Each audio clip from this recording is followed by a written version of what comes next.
Bueno, hace un tiempo que venimos ya estudiando esta sección del Evangelio de Mateo y cada semana yo les recuerdo cómo llegamos hasta acá, porque es importante entender lo que se nos está queriendo mostrar. Y Mateo está eligiendo qué decirnos y la forma como lo va a decir, porque él quiere que nos podamos convencer de una verdad central, que es lo que está guiando todo este libro, y es de que Cristo es el Rey prometido de Israel. Y no lo dice Mateo solamente para poder defender una idea, sino porque él sabe que el mayor bien que el hombre puede tener es poder recibir lo que solo Dios le puede dar. Y por gracia disfrutar del regalo que Dios nos dio en Cristo. Porque la venida de Cristo fue planeada desde el comienzo de la historia para poder rescatar al hombre de la agonía del pecado y de lo que el pecado había traído al hombre. Y Cristo es el único que lo puede hacer. No hay otro nombre bajo el cielo en que podamos ser salvos, porque no hay otro nombre a quien Dios haya designado para traer esa salvación. Entonces, no entender bien a Jesús es perder el tesoro más grande de esta vida. Ahora, entender a Cristo no es suficiente, porque lo que necesitamos es responder a Él. Sabiendo que Él es el Salvador, ahora lo que debemos hacer es rendirnos a Él. Es responder a Él y al Evangelio reconociéndole a Él como el Salvador y el Señor de nuestras vidas. Y Mateo está haciendo esto en todo el libro, pero especialmente en esta sección que estamos estudiando, Mateo está defendiendo y explicando que Jesús es el único que jamás existió, que tiene la autoridad que se requiere para poder revertir la maldición del pecado. Solo Jesús tiene poder sobre la creación. Solo Jesús tiene poder sobre todo el mundo material y todo el mundo espiritual. Solo Él puede limpiar y revertir todo lo que el pecado trajo a este mundo. Y no solo eso, solo Jesús puede librarnos del corazón del problema, que es el pecado mismo. Jesús puede sanar las enfermedades, pero Jesús también puede perdonar el pecado que trajo la enfermedad. Jesús puede librarnos de la opresión de Satanás, pero mucho más que eso.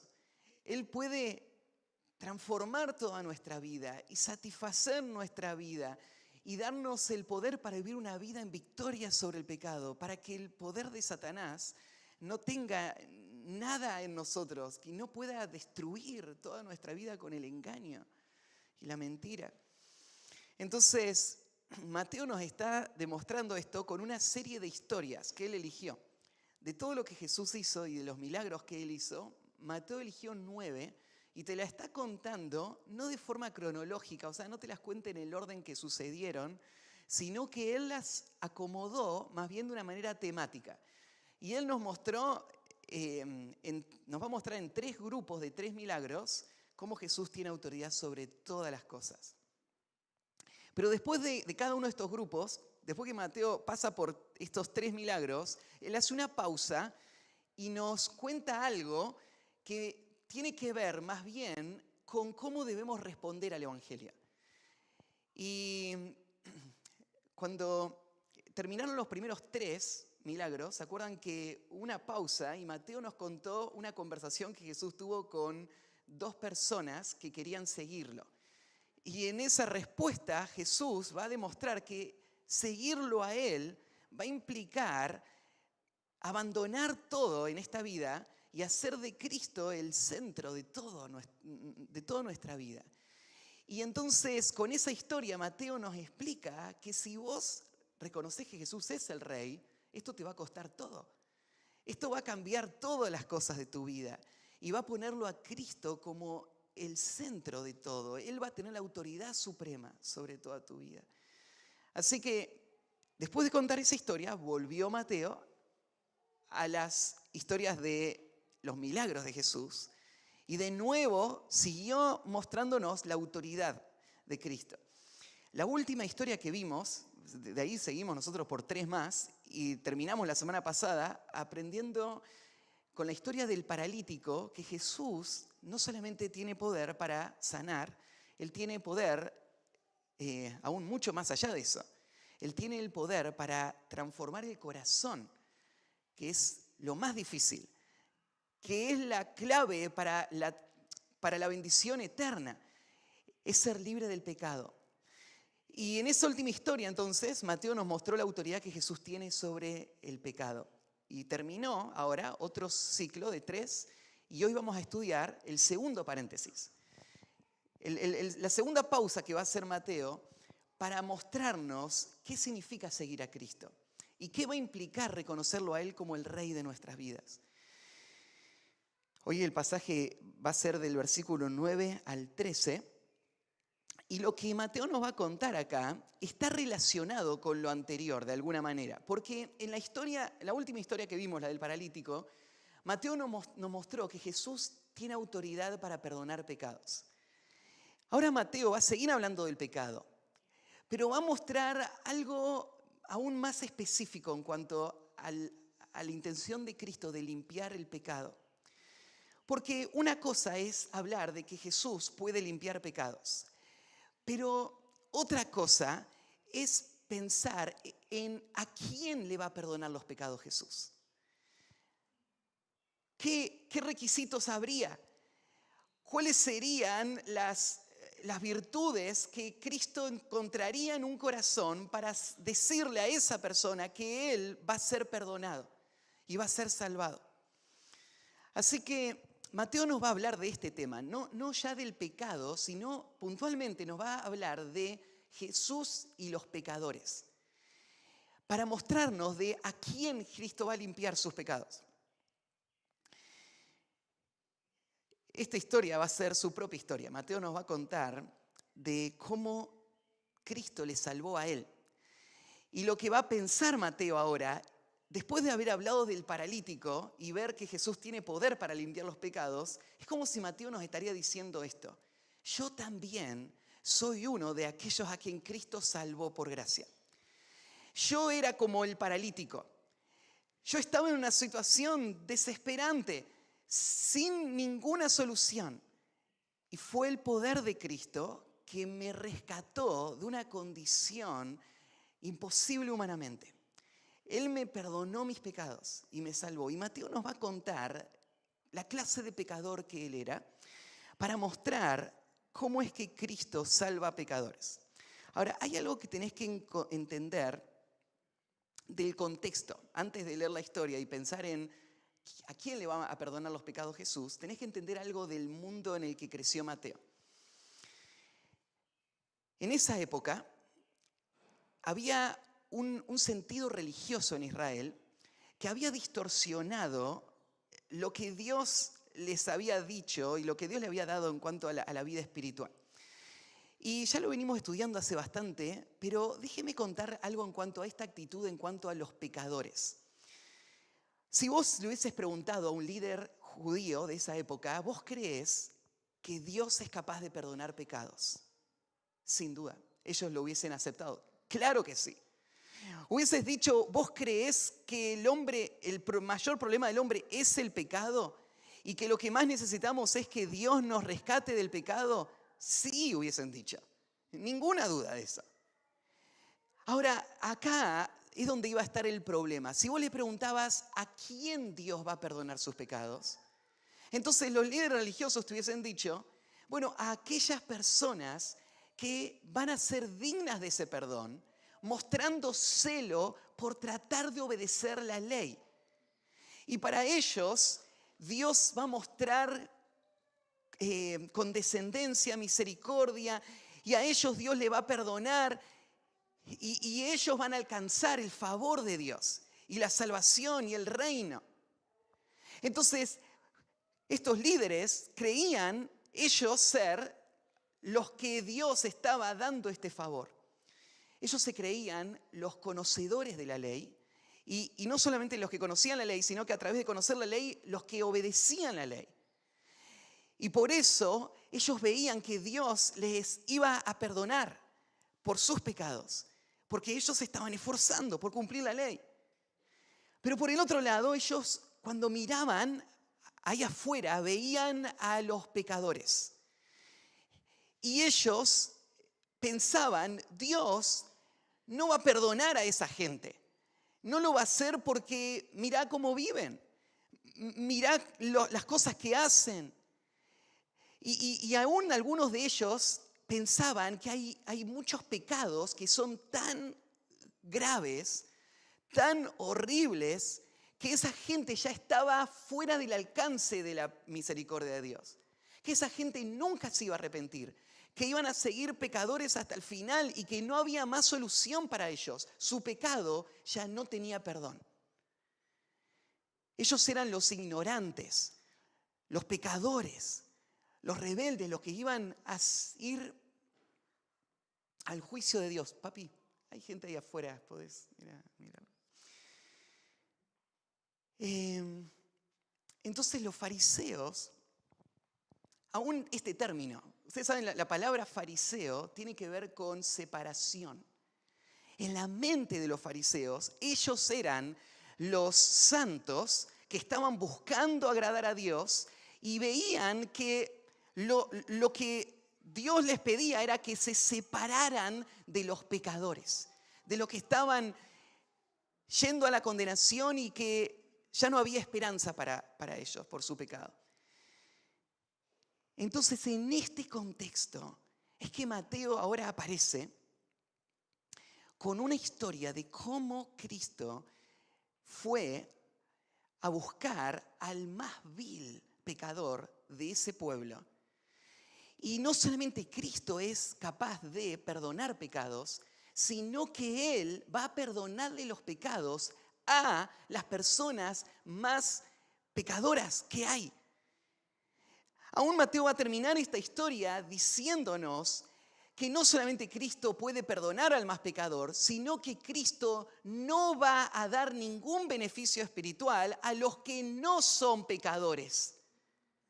Que la única manera de disfrutar de la gracia y del perdón es viéndote como el mayor de los pecadores.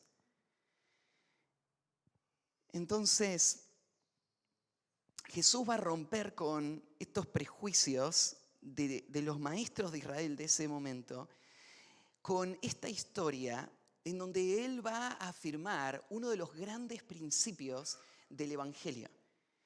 Al final de esta historia, Jesús va a decir algunas de las palabras más importantes para entender el concepto de la salvación, cuando Él diga que Él no vino a llamar a los justos, sino a los pecadores.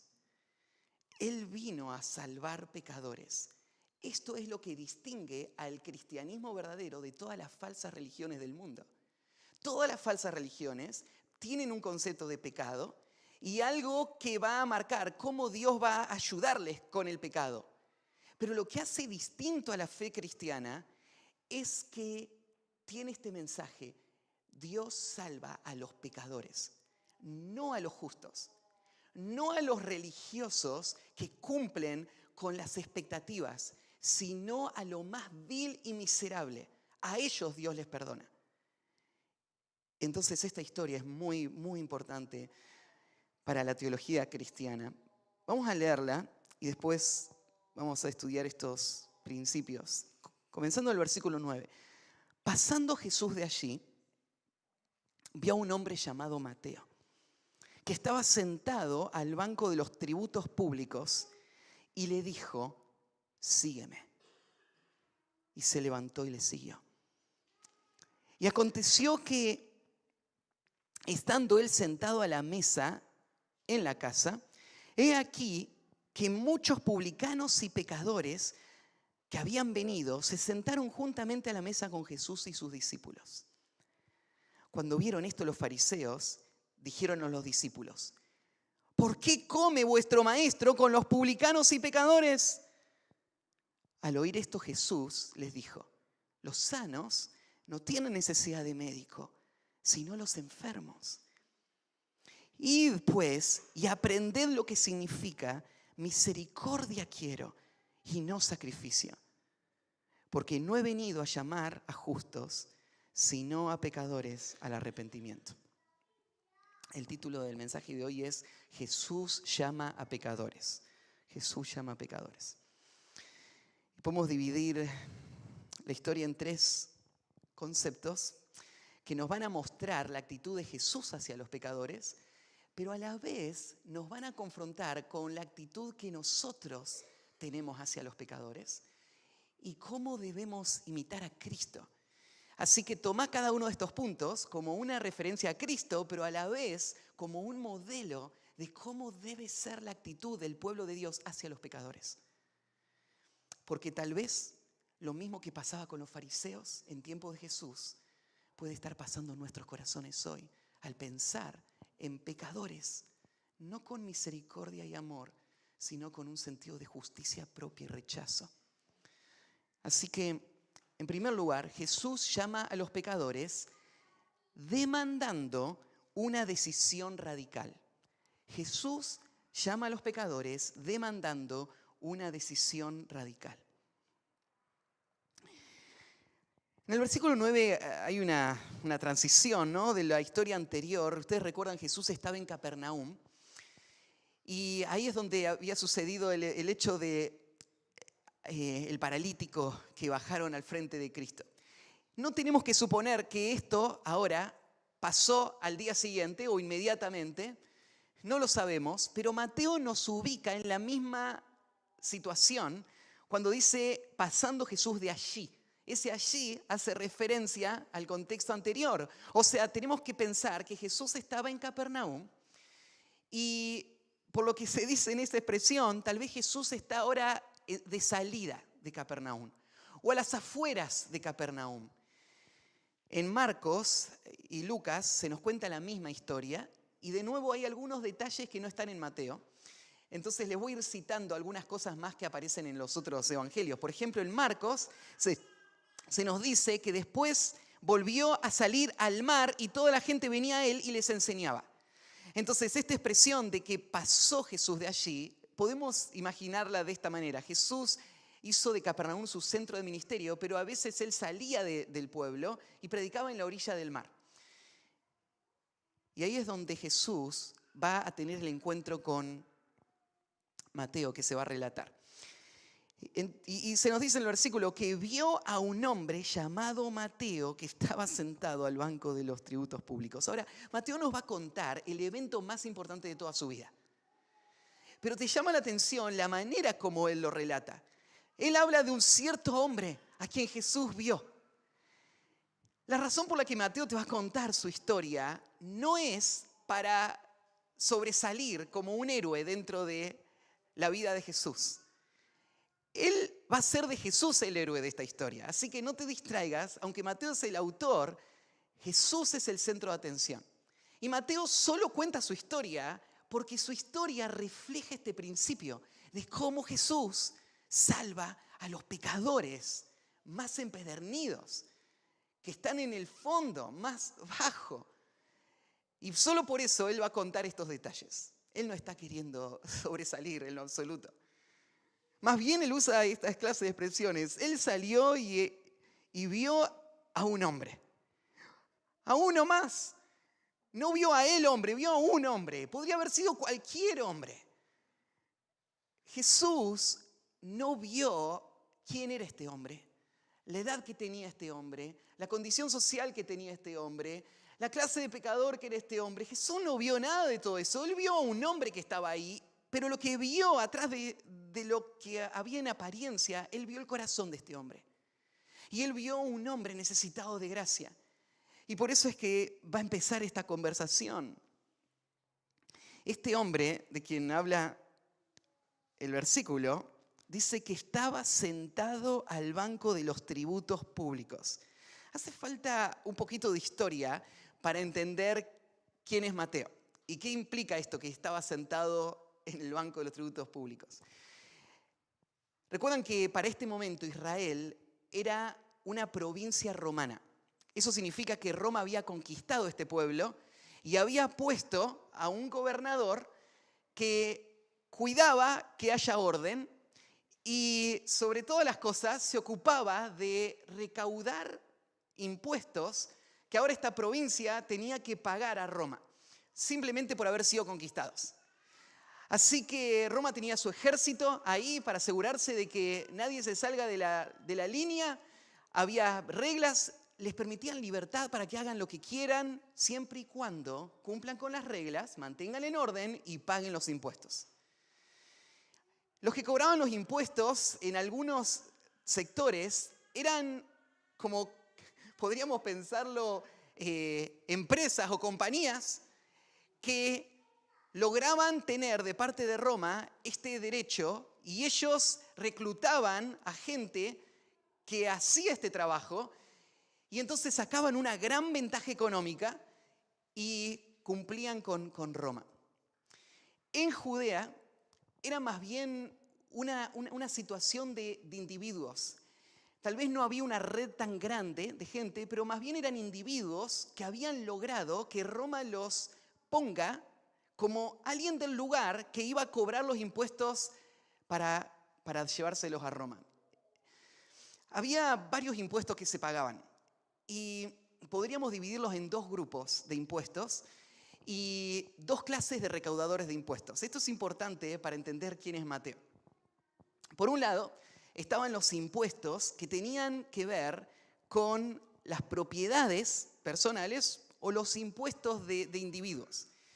Y Roma ya tenía una fórmula de cómo calcular los impuestos que cada persona de esa provincia tenía que pagar.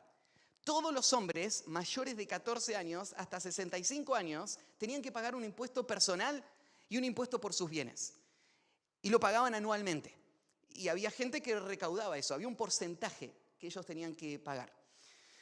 Estos impuestos entonces eran fijos y la gente que los cobraba no tenía mucho margen porque simplemente cumplía con estas normas. Pero había otra clase de impuestos que eran los impuestos que podríamos relacionarlos con, en nuestro tiempo moderno, como impuestos aduaneros. Era gente que cobraba impuestos para Roma, pero en estos impuestos no había una regla clara de qué cobrar y cuánto cobrar.